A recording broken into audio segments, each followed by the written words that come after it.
என்னால் ஒவ்வொரு தேர்தல்லையும் ஒரு 50 முதல் 60 ஓட்டு நாம் தமிழருக்கு உழ வைக்க முடிஞ்சது. கடந்த தேர்தலில் யார்கிட்ட பேசினாலும் நம்ம சொந்த பந்தம் தம்பி தங்கச்சின்னு யார்கிட்ட பேசினாலும் உடனே சாட்டை எங்கள் அண்ணனை விஜய் இப்படி திட்டுறாரு, அதெல்லாம் பிடிக்கல, அதனால் ஓட்டு போட மாட்டோன்ட்டு எல்லாம் தெளிவாக சொல்கிறாங்க. தேர்தல் முடிஞ்சதுக்கப்புறம் தோற்றதுக்கப்புறம் நம்மளும் அதை தான் ஒரு காரணமாக சொல்கிறோம். ஆனால் மேலே சொல்கிறவங்களுக்கே மதிப்பு இல்லை பெரியவங்களுக்கு.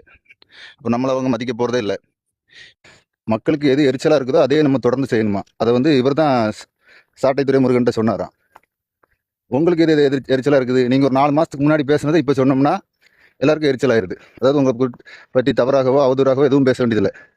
முன்னாடி என்ன பேசியிருக்கிறீங்க அதே கருத்தை இப்போ பேசணும்னா அது எரிச்சலாகுது. அப்போ அந்த வேலையை நம்மளும் சிறப்பாக செய்ய வேண்டியதான்.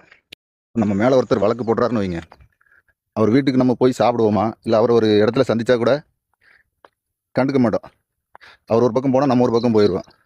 ஆனால் இவங்க மேலே எத்தனை வழக்கு போட்டிருக்கிறாங்க, கட்சியை வளர்க்க விடாமல் என்னென்ன பண்ணாங்க, ஒவ்வொரு தேர்தல் வர்ற நேரத்துலையும் நடிகை வச்சு என்னென்ன பிரச்சனைகள் பண்ணாங்கன்னு எல்லாருக்கும் தெரியும்.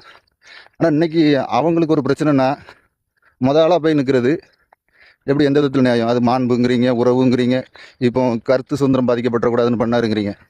இதெல்லாம் யாராவது நம்ப முடியுங்களா? சரி, எவ்வளோ தூரம் தான் பண்ணுறீங்கன்னு பார்ப்போம்.